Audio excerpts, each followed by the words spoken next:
And time now for the game recap presented by Ankin Law. Injury law made personal. They're here to help. Visit ankinlaw.com to learn more. And this week, get to go a little bit more in depth with Cole Kmet. Joins us live in studio. We're back in. Let's go.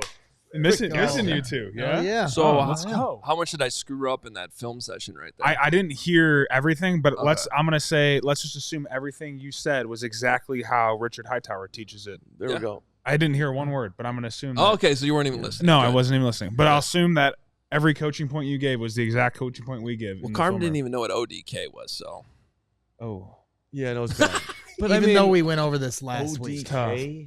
Okay, offense, defense, kicking. That's not even. That's how they sorted in the film. Yes. I got it. Yeah. I got it. All right, I'm learning. The more you know. The more you know. Hey, did you have something you wanted to say?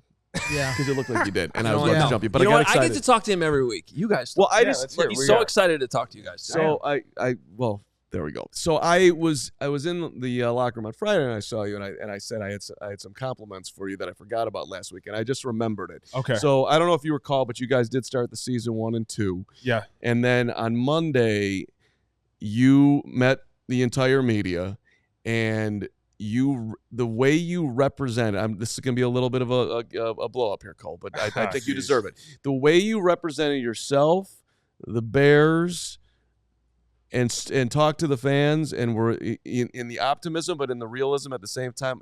You honestly are one of the better representators of the organization. I appreciate that. That means a lot. Thank you. Anybody want to argue with that, or I want to argue with it. I disagree. Yeah, we're gonna have a full argument about that. But just can you throw more flowers on? Like you've been covering it for a long time. No, I don't need man. more flowers. I mean, I think it's I've learned to handle those situations fairly well over the past couple of years, and it's important to take ownership of what we're doing right and what we're doing wrong, and for the most part, but also address like the real optimism behind some things. So it's not always doom and gloom. And I know, look, we just won this game this past Sunday, and I'm sure a lot of people are feeling really good about it. But you got to keep the realism and the realist side of it as well too. Is that there were a lot of things that we need to get better at, and a lot of things that we need to address quickly. And just because it was a win doesn't mean everything was all roses and all that type of stuff. So there's always some things that you got to fix. But even when things don't look great, there's still good things that show up on tape. Well, that's what I wanted to ask you, Cole. Is like why do you make mistakes? Like do you understand the consequences of your actions? Because when you make a mistake, I'll get a text or a tweet or a DM. They're like, "That's your boy. What's he doing?" And I gotta wear this. Like you, every week. You get to go out there and play the game, but I'm the one that has to answer for these. Right. Like, why aren't you pitching a perfect game every Sunday? Right. These are great questions. Like, I don't have to address my mistakes at all in the meeting room. You're right. Yeah. It's just I'm not one. The chat is a lot meaner, is what I'm saying. Like, well, the chat has a lot of people that don't have their actual profile pictures up, so I'm not really concerned. Great point. Yeah, if you don't have your actual profile picture up, I can't take your opinion as seriously. Don't talk about the giggities like that. Okay. Or Scottish Bear, we appreciate all. souls. It's good seeing the chat again. I don't get to see that. It's good to see everybody in the chat and everybody all excited about the Bear stuff. But I can't tell you why I don't pitch a perfect game every time. Like when you guys are in the film room, are you guys like, all right, this week we're not going to have pre-snap penalties? Like, break.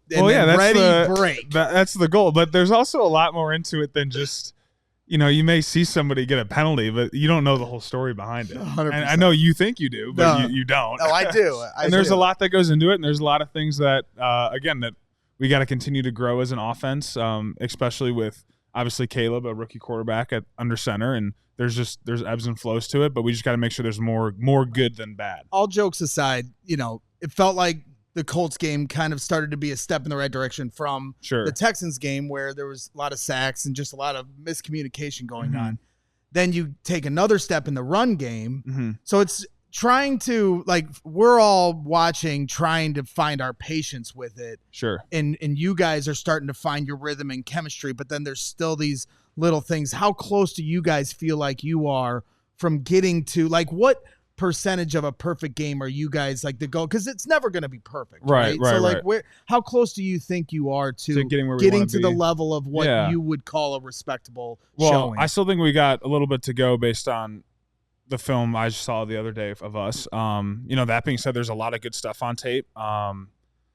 Caleb has made a lot of really good professional football throws and a lot of throws that I haven't seen before. Like the one to you. Yeah, the one to me was just when you can run a play like that, and that's where you can watch. I mean, it's on film, so you can see it. But that's a play Brady and Gronk ran endlessly throughout their time together, and a play that Peyton Manning kind of started. There was a cool little thing of Tom Brady talking about that type of play call that really took over the NFL as him and Gronk really used it quite a bit, but it actually came from Peyton Manning, and he started that out with the guard pull and getting the backers to step up and then hitting the pop pass over the middle.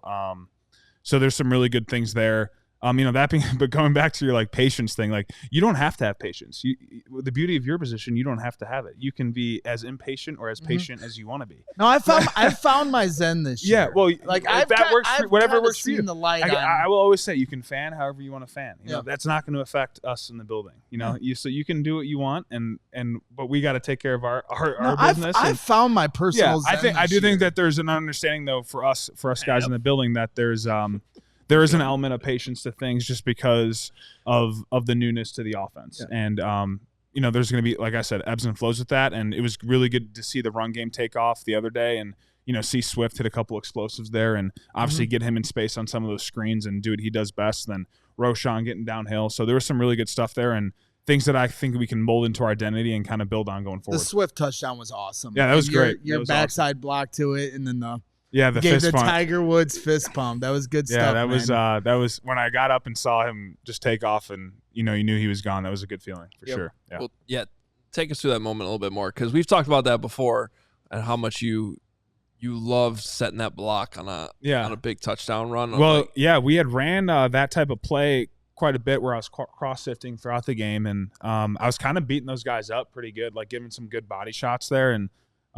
those are tough on those ends, and those are their technical Sams and their defense, but those end guys on the line of scrimmage, I'm 260, 6'6". When I'm running full speed at your inside part of your leg, you got to make a business decision on if you're gonna meet it or you're gonna swipe out of the way. And if a guy wants to get out of the way, fine, we're gonna hit it right up the middle, and we're gonna be off to the races. And if a guy's gonna meet me with some contact there, usually I'll stun him for a second, and they're probably feeling that throughout the rest of the game. So. I know I hit that guy a couple times earlier on that same type of block, and it was cool to see him, get a little off balance there, and obviously Swift be able to just jump over him a little bit, and really, the blocking by the rest of the offense line was just fantastic on that play. So, just a really good run play, and hopefully something that we can take going forward and use as momentum in the future weeks. Well, speaking of meeting people, when you put a center at fullback. Oh, that's not great. Okay, I was assuming when that got thrown into practice, we were like, okay, sweet. Now, I know we've had stuff like that in, but it was cool to see it. Obviously, be in a situation where you're on the 1 yard line or 2 yard line, whatever it was, and get it called and just kind of blow up the defense there. And you watched Doug on film; he got out of the gate a little bit. He got out of the stack, which was good to see. And then we ran it again later. With that, I think it was a 3rd and 1 in the 4-minute setting, which was a big first down.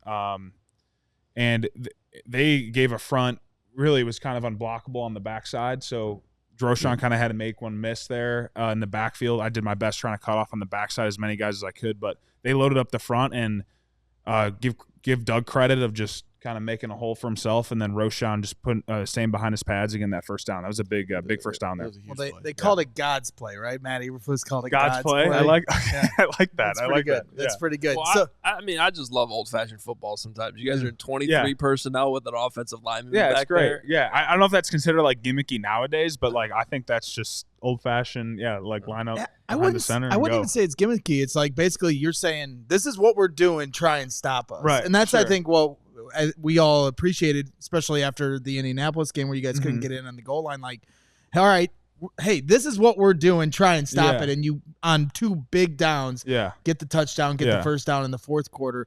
I know a lot of people have talked a lot about this, the leadership committee meeting, with Matt Eberflus and Shane Waldron the week before. I know you guys have talked a lot about it, but I'm just curious from your perspective and your involvement in it. Was there a feeling out period the first few weeks? All right, let everybody kind of do their thing, Nobody's really trying to step on each other's toes, trying to figure this all out. Mhm. But then once you get to a certain point in the season, it's like, all right, now we need to start talking about some stuff. Yeah, well, I mean, you're only really going to start talking about stuff if there's issues, and obviously, like there was a few issues with how our offense was operating, and we just needed to address those. And I know Shane talked about it in his presser on the Thursday. And then I saw that there was like a report that came out with like Jay Glazer saying that we asked for like aggressive play calling or coach, like was not talked about in the meeting. So I don't know that the word aggressive play calling or aggressive coaching was not. I think Mercedes Lewis had the quote that he said, okay. It's okay. It's okay to coach us harder. Yeah. Or be tough on us. Okay. Yeah. I wouldn't say that phrase though was really used directly like that. Made it seem very direct, like they were coming at him, and that wasn't the meeting at all. It was very collaborative in terms of things that we thought we wanted to get done throughout the week, things that we could get better at as players, and that was being more detailed throughout the walkthroughs and showing those things on tape in the walkthrough. So we took that coaching and we applied that, and I thought that really helped us out throughout the week, and I think really helped our run game just because it declared the holes for the backs a little bit better of where the run should be hitting. So I thought that was a really good positive, and then Shane just getting the feedback from us as well and taking it in terms of what we like and in terms of prep for the game and all those type of things. And I thought it was a good collaborative effort throughout the week, and I thought we took a good step forward. And now the challenge is on us to do this again for the weeks to come. Have you had a meeting like that before? Yeah, you have meetings like that. I feel like it got like, I don't know, maybe just because it's Chicago and it's the Bears. We're dramatic. Yeah, for sure. Like, these meetings happen like quite a bit because you're trying to get things fixed and get them fixed quickly. So, they're all positive. It's all positive things, and it's all healthy for the improvement of the team and the improvement of the offense. Real quick, Carman, then you can follow up. We need to be fair to a guy who's played 272 games in the NFL. I just want to get the exact quote that he said, because this was on record in the locker room last week to Bears reporters. From the oldest guy in the room being me, of course, Mercedes Lewis talking, to the youngest guy, don't feel like you can't coach us. I want to be coached. I want to be great. That's a lot different than like we're asking him to aggressively coach us. I actually didn't even see the Glazer report. No, so I don't know what it was. Someone had asked me about that after the game, and I was just like, Shane, didn't we just talk about this? Like, didn't everyone know about this earlier in the week? I didn't know if it was thought of as like two different meetings or something or whatever. But no, the meeting was totally positive, and like Big Dog said, we all want to be coached, and we all want to be coached hard, and we all want to win games. So, but it is a collaborative effort between us and the coaches, and they've done a good job of letting us know what they need from us, and I thought we did a good job of letting them know what we needed from them. And it's nice with Mercedes Lewis being the oldest guy in the locker room asking for that, and that's what we want out of the oldest guy at the studio, Mark Carman. Thank you. I want to coach him up. You're our big dog. Way. Well, I wanted to. You're our old dog at least. Sorry, go ahead. I love everyone. So rewinding back to the false start pre-snap penalties as a guy who did win the championship my senior year in gym class. Right. We had a great team that I put together, and my quarterback got hurt. I had to step in and play QB. We could talk about that later, Cole, how I led us to victory. But my analysis of it is that it seems like Caleb's like he's got some movements that guys aren't used to. Like he's putting his leg back, and it's throwing people's timing off a little bit. Like, am I misreading what's going on there? You want me to get all into that? I don't know what you're saying. All I'll say is this on the those pre-snap stuff. It's just it is an all 11 thing. We got to be better up front communicating across the line of scrimmage with some things, and understanding certain play calls are tied to certain cadences maybe in certain situations. So we just got to be better overall. I got to be better. I got to be more locked in terms of the ball being snapped, and there's a reason, like if you see me, I put my hand on Mercedes or the down tight end usually when I'm off the ball, and that's usually a guide for me. It was when I feel that guy move, okay, then that's not my time to go. So I got to be stayed cued into that for the most part. So I can be better there, obviously, for sure. And, you can't have two false start penalties like I did in the game. But, again, as a collective, I think we can just be better as an all-11 thing. And, we're working towards that. Yeah. How much? Sorry. And I know you came in like kind of in the middle of the film thing we were doing, but what I was showing on offense was just an example of, and I know we've talked about this a little bit on the 85 the last couple of weeks, just how close you guys seem to be to hitting some of these explosive. The play I showed was the DJ Moore screen that kind of got blown up, and then there was a penalty on the back end too, which was too bad. But if you look at that from the end zone angle, there's a lot of green grass. There's a lot of green grass if that just get that block sealed up right there. And I actually like the play design. It seemed to work perfectly. I think live, there's one of those moments where live we're all watching the game, we're being like, oh, like another screen that doesn't work. But when you actually turn on the film later, you're like, man, that was this close. Yeah, it was dialed to being up. a huge positive play, and instead it was a negative 15 play. Yeah, it was dialed up. I mean, that's where things that we can still get better in the details of the execution of the play and making sure that alignments are all right, the targets are right, all those type of things. Obviously, the timing of the screen, and those are all little things that may not seem crazy significant in a practice of, whether it's the timing of it is a half second early or half second late, or how quickly the line gets out to go make those blocks, or where DJ might be set up or a receiver set up on a screen. All those things matter, and all those things have to be right in order for a play like that to hit. And those are things that we just got a bit better at, but it was definitely there. So you see the things on film, and they're right there for us, but we just got to be able to hit them when they give them to us. That's for sure. A lot of talk about tempo, no huddle, getting to the line of scrimmage.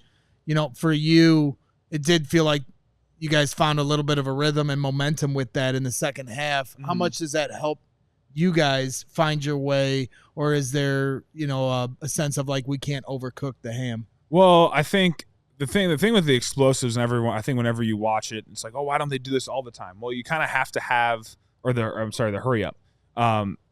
And it's like, well, why don't they do this all the time? Well, it's like you kind of have to have an explosive play to get into that. You can't go out and first play the drive, 1st and 10, and have a run loss for 1, and it's 2nd 11, and go hurry up. Scrimmage, That's just not. It's not something you do. So you have to have you got to get that first down, an explosive play like you saw with the throw over to me over the middle, and then right into the play to Swift. So you notice how you can get right into those hurry up plays when you have the explosives, but it's hard to do that, and it's hard on the play caller when you're in a 2nd 11, 2nd and 12 situations, and but whenever we can go up tempo on these guys and on a defense, especially when we feel like we've been wearing them out throughout the course of a game, we definitely want to do that. I mean, as a fan, that sequence of plays, Caleb drops it in the bucket over the linebacker. Great catch, by the way. If you want to run for the touchdown, great catch. Yeah, you're welcome. I mean, look at this guy. It's crazy. Listen, and then the run. It was awesome. That had to be satisfying for you guys. Yeah, it was nice. Yeah, it was good. We were building momentum throughout the game, and credit to the defense for getting that stop in that red zone and that turnover where we were able to score quickly, and I think that really propelled us throughout the rest of the game. But those are always really good to see, and whenever you get explosives and get off the field that way, those are very welcomed. 4 games in, what excites you most about Caleb? Well, I think just his progression in terms of how he's gotten better every week, and he's willing to learn, and he trusts his arm talent, which is really cool, and I think he's doing a really good job of going through the progressions of the play, despite of maybe like the pocket collapsing. Like you see him really trust the pocket for the most part. And I think you saw that with the throw to DJ in the red zone there. Yeah. So he's shown a lot of good stuff. Obviously, the arm talent is off the charts, and I think we've all seen that throughout the preseason and through the first 4 games. And he's just going to continue to climb as he gets more and more comfortable in the league, and starts to understand NFL defenses more and more. But he's been awesome, and he's been a great leader for the team. Who gets credit for having a linebacker guarding DJ on that? Is that something you guys did, or is that a mess up on their side? No, I mean, we lined up, and as I was getting lined up there, because I think that was actually another little no huddle situation, like muddle huddle, where we got into that, and I lined up, and you could see that they were communicating, and I think they were a little off in their communication, and when that happens, you just got to find the mismatch, and we had a linebacker on DJ. We'll take that matchup 10 times out of 10. Would you say Caleb was going through his progressions, or do you think he was looking the safety off and he was always going there? Or are you not allowed to say that? I'll plead the 5th. I don't know. I actually don't know. That's a good question to ask him, because I don't know. I don't know what he was doing. It worked. It looked pretty awesome. Cool. Yeah. Dime ball. Well, we should plug a little bit here too, because the 85 with Cole Kmet, of course, you can get every single week. A separate YouTube feed. If you're not already subscribed there, you definitely should be. Do it right now. So please subscribe. You get these little snippets here on CHGO Bears every week, and it's nice to have you in here a little bit longer today, which we'll do periodically throughout the season. But go hit subscribe and check out the merch as well. I bought some. The 85 collection is now out in the CHGO locker. Some awesome designs there. If you're listening to the podcast, make sure you go check it out. I keep forgetting. It's store.allcity.com, Oh boy, I think. Store.allcitynetwork. We'll get it. It's a new store. That's nice. the link. There it is. That's what I was waiting for to pop up. There it is. All the merch, including our CHGO merch, available there for you in really all our markets. But make sure you go check out the 85 collection. Portion of the proceeds going to Special Olympics Illinois as well. And the guest on the 85 tonight, the show will premiere at 7 p.m. Mm-hmm. I forget when they announced the players of the week, but I would think Tory Taylor would be in contention for NFC Special Teams Player of the Week. Yeah, I mean, he's fantastic. I mean, he's one of the players of the week on our team. Yeah, I mean, overall, he's just unbelievable. Yeah, that's a cool interview we did with Tory. So please go check that out tonight, 7:00 Central, and a lot of good stuff coming from Tory and good stuff from the Australian. He was incredible. I mean, unbelievable. Isn't it unbelievable? Yeah. I mean, we love talking golf, talking a lot of crap about golf on here. And, Adam called it the day we drafted him, we being Bears fans. Listen, Cole, you're just going to have to get down to my verbiage, all right? Now, anyway. No, it's good. But he does, man. Like that, he put it on full display just how he can pull out a different wedge, different iron, and just drop it in a bucket. I mean, it's a weapon. You got something like that, absolute weapon, especially there at the end of the game. And you're now asking quarterbacks to drive 90, 95 yards to go win a football game instead of whatever it would be 70 yards and with a touchback. So he's been a beast, that's for sure. Carm hates him, but everybody else in the city loves him. You don't like Australians? He just has an issue with anyone like that's a kicker. Yeah, he's a kicker hater, punter hater. I he has no respect. I have tremendous appreciation for Tory. For the record, I went to the University of Iowa. One of my bucket list dreams is to go to Australia for the Australian Open. But I'm not sure what this has to do with Tory Taylor. Yeah. But you guys weren't void of needs in taking a punter in the 4th round. I did question it in the moment. Like I thought that was. Do you still question? Oh, you should have seen him today. He comes into the pre-show meeting. He's like, I have all this Tory Taylor stuff because Adam gave I was going to say, this is a big moment for Carr because you aggressively walked in here today, and now his teammate's sitting next to you. I feel like this is a different vibe. This has got nothing to do with Tory. But I did. So, wait. Who was the – okay, tell me this. Tell me this. Who would you have taken then? In that 4th round pick, who was your I would have taken the best offensive lineman that. So you don't even know the name. Yeah. No, I don't. That's not who I doesn't even know the name, and he wants the best offensive lineman. Who? I don't know. Whoever the best one was. I'm not the draft. The guy that worked out. Exactly. He would have drafted the guy that worked out. Not all the players that didn't work out. Jeez. Well, this show's draft expert said draft Tory Taylor. I'm talking overall philosophy. I question the overall philosophy. They don't just do that. They're not like, let's just take the best overall lineman at this pick, right? No, but that's what they get paid to do. I'm not going out and scouting each guy. I can't tell you. And we later found out because Richard Hightower came on the show and said on the show that he had other special teams coordinators around the league immediately texting him like, damn, we were going to take him. Of course, because special teams guys want a great punter. Yeah, 3 teams texted him immediately. Like, can't believe you did that. We were going to take him. Okay. I'm in an uncomfortable spot here. Yeah, because you're taking the L again and you won't just let it go. But I don't want to put Cole in a bad spot. The best offensive lineman avavel. Who? I don't know. Right. I don't know who it was. I mean, I will have an answer for you next time. No. Because in the moment you said that. How's this? Did you have anybody in mind? That's what I was wondering. You didn't have anybody in mind. That's fine. But I just had in mind that it's an L. It's an L. No, I just had in mind. Don't take a punter. See, because Lance Briggs and Alex Brown are part of this now, and we're doing a show on Sunday, and Briggs was like, "Well, I was a 4th round pick. You can find guys like Lance Briggs in the 4th round." And I was like, well, there's guys like Michael Okwu, too, that you can draft in the 4th round. Like, they're not all hits. So that was my whole thing was I didn't realize just how great he was. Not like I was following. I understood who he was out of Iowa, but didn't understand the level of it. But I understand the logic of drafting a guy, knowing he's your starter. It's such an important role on the team. Check, box check. Don't have to worry about it for the next 10 years. No, hey, Kevin Fishbane's in the chat somewhere with a question for Cole about the 85 that we need to get in here, which Steven's listening to Jake right now, so I can't. Well, real quick before we pull that up, what was cool, Cole? And Greg, you're gonna have to help me with his name. The Bears fan that announced Tory Taylor's draft pick. Oh yeah, James Gowers. He came to our tailgate. He's from the UK. International Fan of the Year was at our tailgate on Sunday with his Tory Taylor jersey. Heck yeah! So awesome. Tory Taylor put on that show for him, who came all the way from the UK. Even though we're going there next week. I just found out my flight got canceled though. That was a real thing that just happened 5 minutes ago. I found out to London. Yeah, we should. Can we get that figured out? Yeah, that's crazy. Yeah. And you're on that flight, so that's a problem for you too. I was aware of it 15 minutes ago. Are you allowed to? That is a good segue. Are you allowed to tell us what day you guys are flying to London? We already know that. We do. Yes. Okay. They're going. Do the fans know this? I don't know. I didn't know this. I don't know who knows this. I didn't. Now you got me thinking that this is. I'm not gonna put you on a spot. If it's now you got me thinking that this is some. I just know from the 2019. Going for the week. They're gonna practice out there. Yeah. Okay.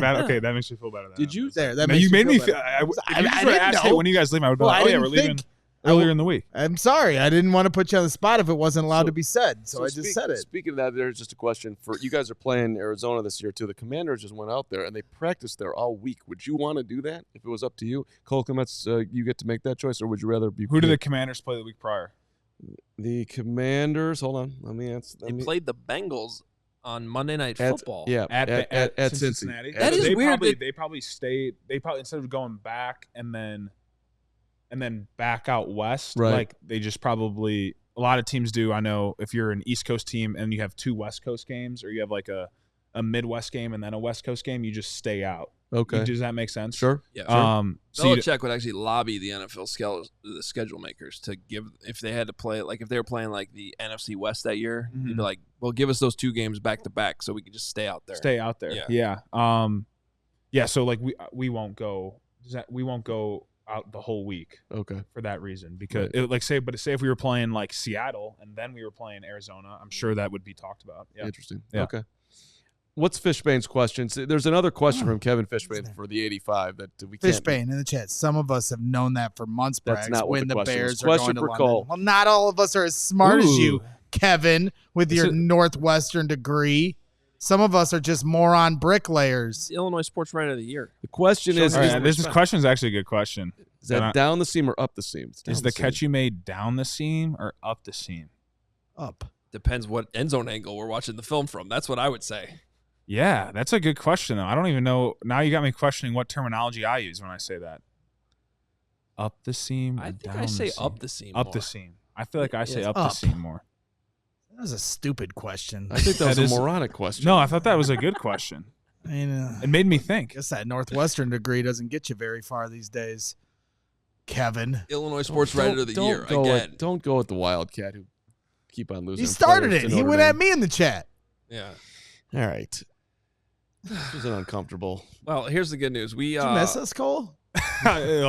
Missed you guys so much. No. I wanted this to end with all hunky-dory, like just the greatest moment in Well, in you podcast started history. with the fluff, so finish with the fluff. Yeah, I did. Well, I meant it though. I think that it's a very, very hard needle to thread when things are not perfect and you're not trying to throw anybody under the bus, but you're also trying to speak, some level of realism into it, and also not. I thought you did a great job in the middle there. No, thanks, Carman. I appreciate that. Thank you. And we haven't had a ton of that on any team. The guys that are able to do that, it's not an easy thing to do. You're doing great, Cole. Thank you. We got your back. That means a lot coming from you. Thank you.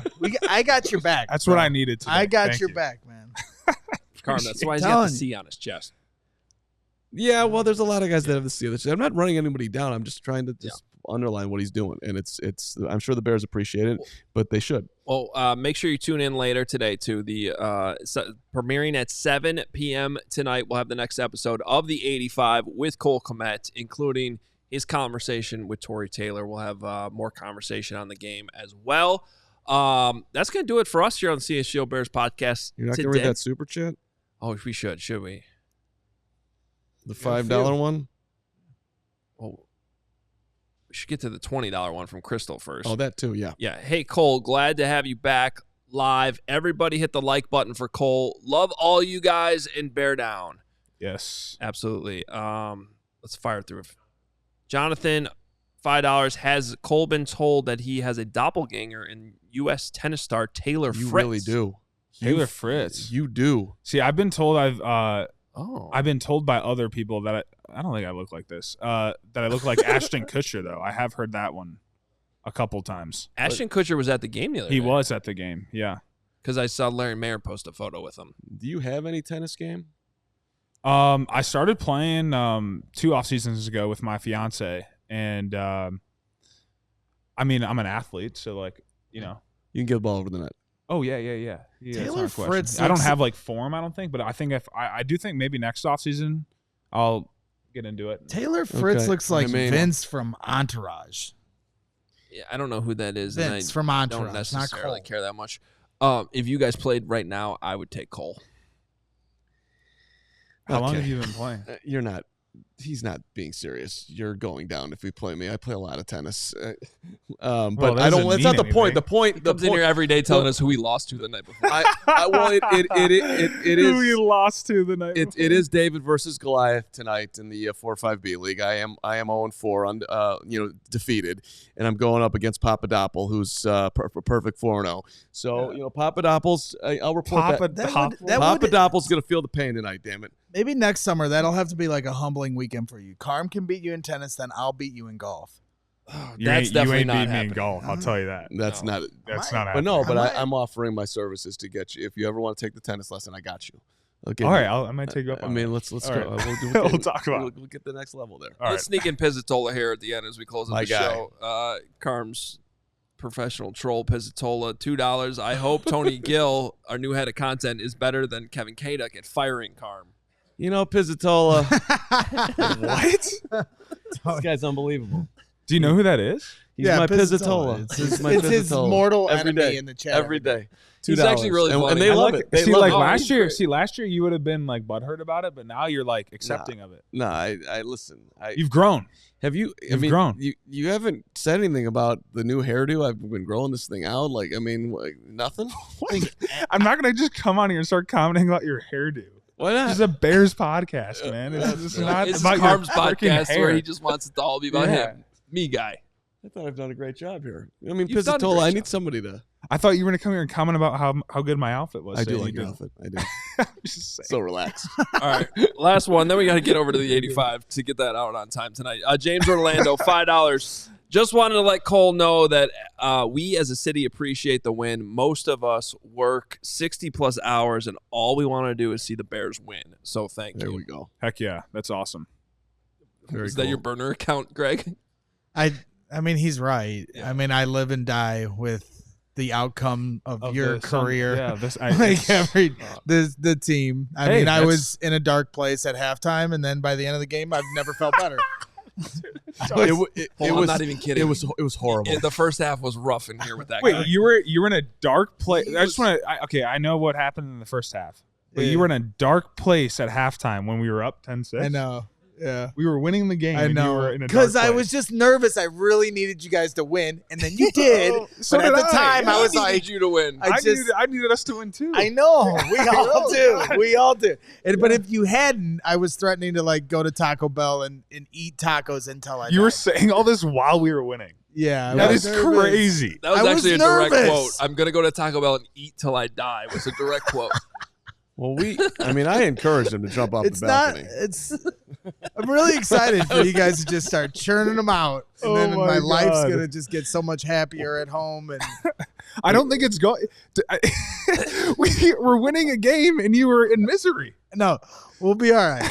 We'll be all right. And now you win. So then I'm going to go in at halftime that we'll be up like 14. Guys, this isn't good enough. Braggs is going to eat himself to death with Taco Bell if we don't. If you wouldn't mind giving that halftime speech the next time you guys are down, that's fine because it's the truth. Okay. All right. Hey, just start reeling them off here. and then I'll be good. Bye week will be fun. He'll find something else to complain about. That's why he's wearing that meatball shirt. That's so funny. Very proudly. By the way, you can get the meatball shirt in our store.allcitynetwork.com along with the way to bring it around. Yeah. Along with Cole's awesome collection. We all silly like the mayor.